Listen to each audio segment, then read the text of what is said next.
Dalam rangka juga pemberantasan korupsi, saya mendukung undang-undang perampasan aset. Saya mendukung. Enak aja, udah nyolong, nggak mau kembalikan aset, gue tarik aja deh itu.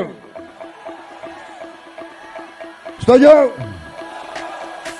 Bagaimana kita teruskan? Kita teruskan perlawanan terhadap koruptor.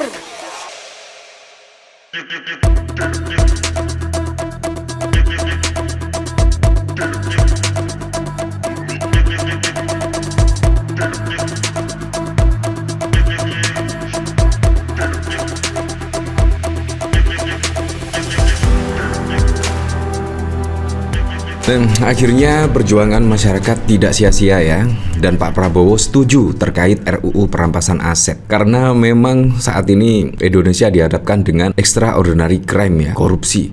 Korupsi bahkan mulai dari tingkat atas sampai bawah, mulai kepala desa dan lain sebagainya itu mulai menjadi penyakit lah, momok yang sangat serius sekali lah. Dan untuk mengatasi permasalahan ini menurut saya adalah tentang perampasan aset. Nah, karena yang ditakutkan koruptor itu aset-asetnya disita dan lain sebagainya. Menurut saya ini sangat keren sekali ya. Dan akhirnya Pak Prabowo juga menyatakan dukungannya kepada RUU perampasan aset. Nah, pada saat lalu juga dari PDIP bahkan juga menyuarakan terkait RUU perampasan aset untuk menghentikan niat-niat koruptif dan lain sebagainya. Pada saat lalu memang ada pertanyaan ya terkait RUU perampasan aset, bahkan ada statement Pak Prabowo, kasihan anak dan istrinya. Nah, kemungkinan saat ini sudah dikaji ya, sudah dikaji matang. Dan ketika Pak Prabowo datang di Hari Buruh Nasional ini, Pak Prabowo pun menyatakan mendukung penuh RUU perampasan aset. Dan yang paling oke, Pak Prabowo itu presiden pertama yang datang di Hari Buruh. Presiden kedua ya, yang pertama Pak Soekarno.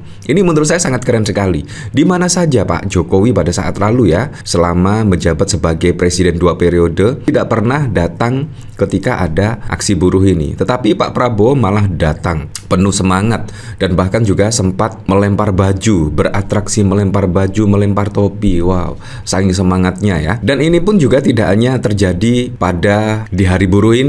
Bu Sri Mulyani pada saat lalu juga dibuat kaget. Sri Mulyani bahkan memberikan statement Prabowo presiden pertama yang lihat tutup buku APBN. Nah, jadi Pak Prabowo ini sebenarnya sangat perhatian sekali ya terhadap APBN saat ini. Dan bahkan ketika aksi demo buruh pada hari ini, Pak Prabowo pun juga hadir. Dan itu pun banyak yang memuji. Pak Prabowo adalah presiden yang kedua datang di Hari Buruh. Ini sangat keren sekali lah. Nah, kalau kita lihat tweetan dari Dhanil, di Hari Buruh Pak Prabowo menyatakan mendukung penuh RUU perampasan aset koruptor. Wow, ini bahkan ada komentar dari Kang Manto ya, emang gak kasihan istri dan anaknya. Wah, ini statement Pak Prabowo pada saat lalu. Serius kan Bang Dhanil? Jangan nanti lempar-lemparan tanggung jawab dengan yang di Senayan. Sini nyalain situ, situ nuding yang sono. Negara sudah darurat korupsi. Rakyat gak berani, mimpi kita jadi negara kaya. Kita punya mimpi buruk negara akan bubar karena korupsi. Andai ini yang terakhir, jadilah tangan besi yang membela rakyatnya.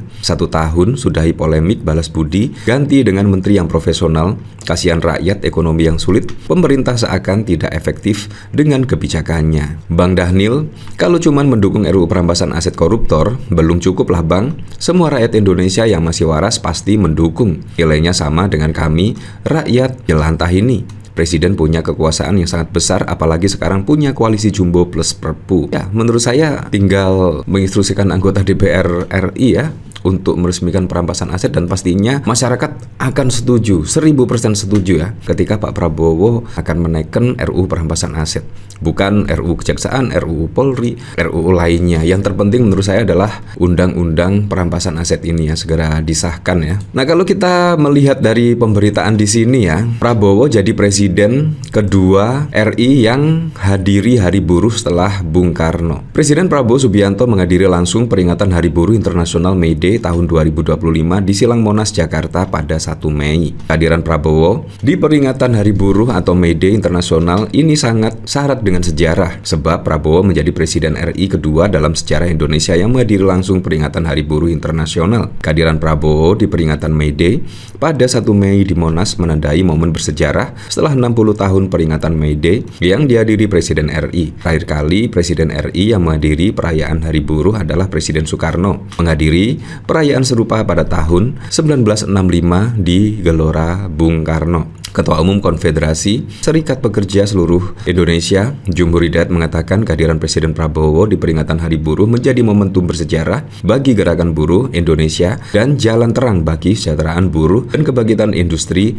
di tanah air. Nah, jadi di sini sangat berbeda sekali ya dengan apa yang dilakukan Pak Jokowi misalnya. Bahkan ketika Hari Buruh itu Pak Jokowi malah tidak berada di Jakarta. Nah, bahkan juga ada pemberitaan lagi ya, Jokowi selalu kabur setiap di demo buruh dan lain sebagainya pada 1 Mei. Ya, seharusnya datang, gentle lah datang, menyerap aspirasi para buruh dan lain sebagainya. Ya, seperti halnya Pak Prabowo. Pak Prabowo menurut saya juga sangat keren sekali lah, walaupun masih banyak janji-janji kampanye yang belum terrealisasikan. Ya, baru 6 bulan ya. Kemungkinan untuk pemberantasan korupsi itu membutuhkan waktu yang sangat lama lah, 1-2 tahun atau minimal 1 periode lah. Koruptor-koruptor itu dibersihkan. Menurut saya itu juga sangat keren sekali, 1 periode lah. Nah, kalau kita lihat dari sini, bahkan ada buruh yaitu bawa foto Jokowi hidung Pinocchio di May Day. Wow, ini sangat berbeda sekali ya dengan Pak Prabowo. Ketika Pak Prabowo datang, bahkan masa buruh itu meneriakkan nama Prabowo, tetapi Pak Jokowi malah ya seperti inilah. Dan ini tertuliskan May Day 2025, kapitalisme, oligarki, militerisme, musuh kelas pekerja. Ya, seperti itulah. Masa gerakan buruh bersama rakyat membawa poster yang menampilkan sosok Presiden ke-7 Jokowi. Potret Jokowi tampilkan dengan siluet bayangan hidung mancung seperti tokoh Pinocchio. Gambar tersebut sempat viral lantaran dipakai dalam gambar sampul depan majalah Tempo. Mereka menarasikan ada 3 hal musuh utama kelas pekerja. Pertama, kapitalisme yang digambarkan dengan sosok Jokowi. Kedua, oligarki disimbolkan tikus berdasi. Ketiga, militerisme yang ditampilkan dengan sosok pria berseragam tentara. Kapitalisme, oligarki, militerisme, musuh kelas pekerja, tulis mereka dalam poster berukuran besar tersebut. Ribuan buruh yang bergabung dalam gebrak memadati lokasi aksi buruh internasional May Day di gedung DPR RI Senayan, Jakarta Pusat pada 1 Mei. Sekitar pukul 12.20 mereka datang dengan menggelar long march dari titik kumpul di sekitar jalan Gerbang Pemuda Tanah Abang, Jakarta. Ya, jadi sangat berbeda sekali ya ketika Hari Buruh meneriakkan nama Prabowo, tetapi ketika Pak Jokowi malah ada siluet poster bergambar ya seperti sosok Pinocchio dan lain sebagainya ya. Ini menurut saya sangat keren sekali ya. Dan ini juga dalam sejarah Indonesia ya. Pak Prabowo menghadiri di Hari Buruh Internasional 1 Mei. Di mana setiap kesempatan Pak Jokowi itu ketika menjabat sebagai 2 periode itu selalu saja berhalangan hadir ya. Dan bahkan ketika ada acara Hari Buruh 1 Mei, Pak Jokowi tampak tidak berada di Jakarta dan lain sebagainya. Tetapi Pak Prabowo justru sebaliknya. Pak Prabowo bahkan datang dan masuk dalam sejarah karena Presiden kedua setelah 60 tahun berlalu. Pak Prabowo lah Presiden kedua yang berani datang ke acara Hari Buruh ini.